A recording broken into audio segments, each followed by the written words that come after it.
বাংলাদেশে নতুন সরকার এসেছে, কিন্তু বড় প্রশ্ন হচ্ছে অন্তর্বর্তী সরকারের সময় শুরু হওয়া সামরিক ক্রয় কি বন্ধ হয়ে যাবে? যদি বন্ধ হয় তাহলে কি আমাদের সেনাবাহিনী পিছিয়ে পড়বে?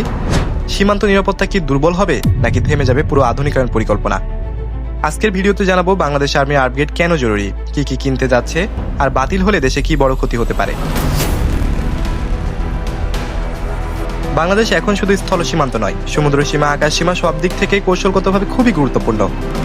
আমাদের চারপাশে বড় বড় শক্তি যেমন চীন, ভারত, মিয়ানমার সবার সামরিক সক্ষমতা দ্রুত বাড়ছে। বিশেষ করে মিয়ানমার সীমান্ত পরিস্থিতি আর বঙ্গোপসাগরের কৌশলগত প্রতিযোগিতা এগুলো আমাদের চোখ খুলে দিয়েছে। বাংলাদেশ সেনাবাহিনী এখন ফোর্সেস গোল 2030 বাস্তবায়নের পথে। এই পরিকল্পনার লক্ষ্য হচ্ছে আধুনিক ট্যাঙ্ক বহর তৈরি করা, উন্নত আর্টিলারি, এয়ার ডিফেন্স সিস্টেম এবং ড্রোন ও আইএসআর প্রযুক্তি। কারণ ভবিষ্যতের যুদ্ধ বন্দুকের নয়, ড্রোন, স্যাটেলাইট, ইলেকট্রনিক ওয়ারফেয়ার সব মিলিয়ে হাইব্রিড যুদ্ধ। অন্তর্বর্তী সরকারের সময় যে ক্রয় প্রক্রিয়া নিয়ে আলোচনা হচ্ছিল তার মধ্যে ছিল আধুনিক ট্যাঙ্ক আপগ্রেড। বর্তমানে সেনাবাহিনীর প্রধান ট্যাঙ্ক MBD 2000 এবং পুরনো প্ল্যাটফর্মগুলোর আপগ্রেড। সম্ভাব্য লক্ষ্য হচ্ছে নতুন জেনারেশনের fire control system, night vision, active protection system, উন্নত এয়ার ডিফেন্স সিস্টেম তৈরি। বর্তমানে ব্যবহৃত FM90 স্বল্প পাল্লার সিস্টেম হলে ভবিষ্যতে মিড রেঞ্জ স্যাম সিস্টেমের প্রয়োজনীয়তা দেখা দিচ্ছে, কারণ ড্রোন ও ক্রুজ মিসাইলের হুমকি দ্রুত বাড়ছে।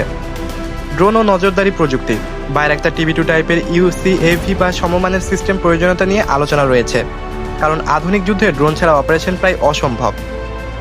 সেনাবাহিনী, নৌবাহিনী, বিমান বাহিনী সম্মিলিত নেটওয়ার্কিং সিস্টেম এটার ভবিষ্যৎ লক্ষ্য। যদি সামরিক ক্রয় বন্ধ হয়ে যায় তাহলে দীর্ঘমেয়াদী চুক্তি ভেঙে যাবে, আন্তর্জাতিক সরবরাহকারীর আস্থা কমবে, প্রতিরক্ষা শিল্পে ভবিষ্যৎ বিনিয়োগ কমে যাবে।